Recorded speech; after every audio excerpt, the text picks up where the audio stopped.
Muy buenas con todos, el grupo Number Hunter les va a presentar la tutoría número 2. Como índice tenemos la introducción a los métodos numéricos, errores de medición, fuentes de error, representación binaria de números, representación de coma flotante, propagación de errores y teorema de Taylor.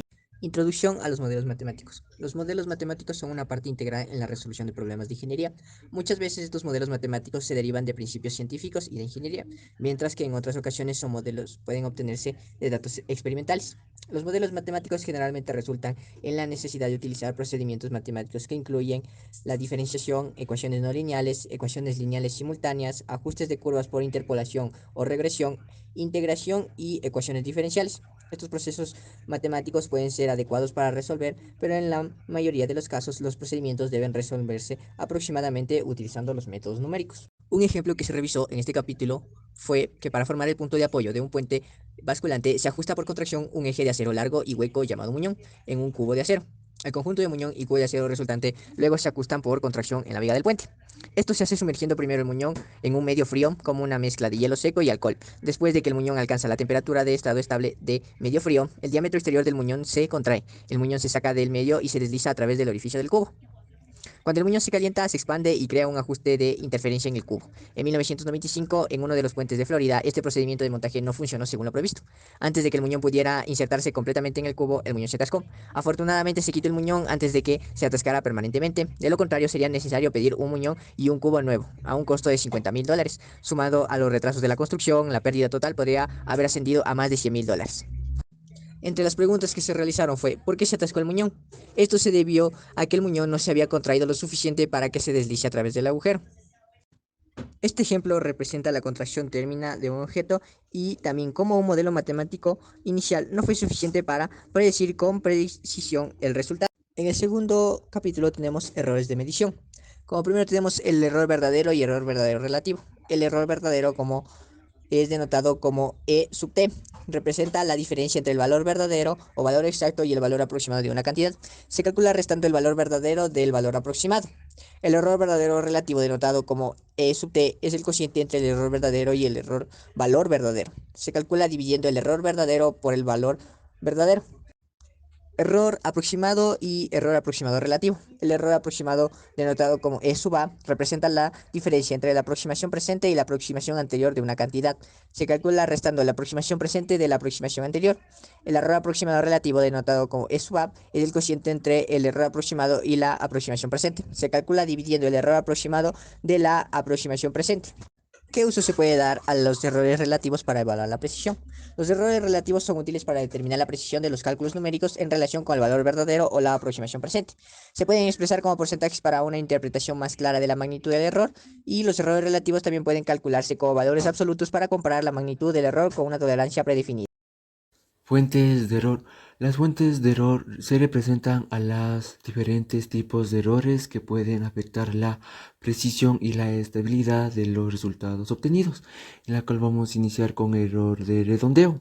Es aquel tipo de error en donde el número significativo de dígitos después del punto decimal se ajusta a un número específico, provocando con ello un ajuste en el último dígito que se toma en cuenta, en la cual tenemos dos métodos, que nos dice el primer método, dígito menor que 5. Si el siguiente decimal es menor que 5, el anterior no se modificará. Ejemplo, tenemos el 12.612, que al redondearlo nos queda 12.61. Y el segundo caso nos dice dígito mayor que 5. Si el siguiente decimal es mayor o igual que 5, el anterior se incrementa a una unidad. Ejemplo, 12.628. Al redondear nos quedaría 12.63.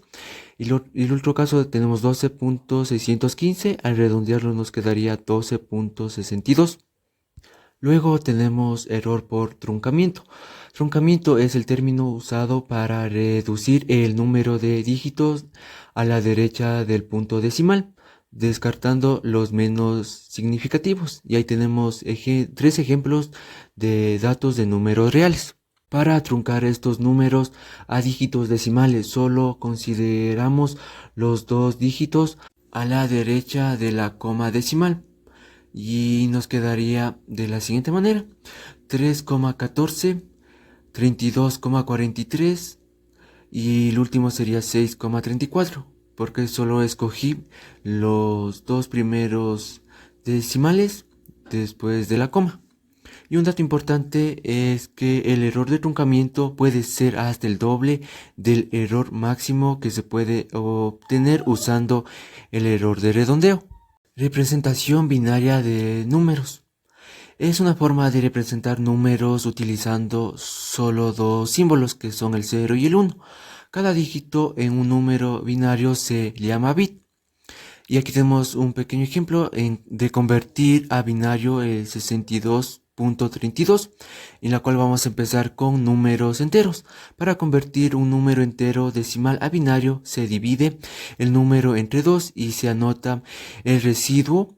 Se repite ese procedimiento con el cociente hasta que el cociente sea 1 o 0. El número binario se obtiene escribiendo los residuos en orden inversa, como vemos en el ejemplo.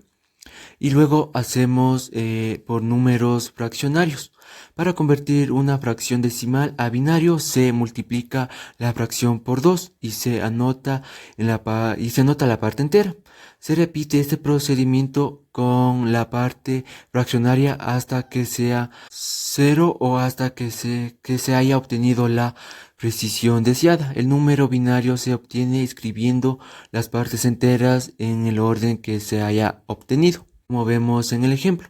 Luego de hacer estos dos procedimientos ya tenemos el número binario de 62.32. Del punto flotante, que es un método para representar lo que son los números reales en lo que es la computadora. En sí, en este punto flotante se va a representar como fracción binaria, que va a ser multiplicada por una potencia de 2 y esto puede ser utilizado para una cierta cantidad específica, que son para los bits, que es la representación de la fracción, que es la mantisa, y otra cantidad que podría representar la potencia, que es de 2, que es el exponente. Vamos a ver lo que es la representación del punto flotante en los ciertos números que se expresan de la siguiente forma: el signo por la mantisa y por la base, que es para el exponente, donde el bit es el signo que indica que el número es positivo o negativo, la mantisa es la parte fraccional del número y la parte base como nos sirve para el sistema de numeración, que en la mayoría de casos es dos binario, y el exponente nos indica cuántas posiciones se desplaza en el punto decimal. Es el error de propagación. En sí es un pequeño fenómeno, podríamos así decirlo, que por el cual ocurre al realizar ciertas operaciones matemáticas o aritméticas con ciertos números reales proveniendo del punto flotante, ya que en este punto flotante surge un pequeño error, ya que los números del punto flotante tienen una precisión finita y no pueden representarse todos los números reales de una forma exacta. Ya no representarlos de una forma exacta, ciertas operaciones al momento de dar el resultado, se suman o se restan, dando números con magnitudes muy diferentes y alterando el resultado, que podríamos obtener con menos dígitos o más dígitos, que podrían ser significativos para lo que se pueden representarse en ese formato de lo que es en el punto flotante. Como dije anteriormente, el resultado se puede alterar y se produce un error de redondeo o truncamiento en el resultado. En sí, para minimizar este cierto error de propagación, es importante que podamos considerar ciertas estrategias como el redondeo adecuado o el uso de algoritmos numéricos estables y la selección de un formato del punto flotante para que sea suficiente. El teorema de Taylor. El teorema de Taylor nos sirve para aproximar funciones complicadas mediante polinomios. En sí es la forma muy común que establece esta cierta función con respecto a f de x, que puede ser aproximada alrededor de un punto mediante lo que es para a, que por la cual nos representamos de la siguiente manera, donde f de a es con respecto a la primera, que es el valor a la función en el punto de a, donde tenemos la primera derivada con respecto a a, pero con una función para f de x evaluada en a, donde también tenemos lo que es la segunda derivada con respecto a, pero como a función a f de x evaluada en a y así sucesivamente. Y en sí, en esta serie, continuamos lo que es hasta el infinito, que por lo cual nos permite aproximar estas ciertas funciones con cualquier grado de precisión deseado. Pero sin embargo, esta cierta práctica se utiliza solo con un número finito de lo que son los términos para obtener una cierta aproximación aceptable. Muchas gracias.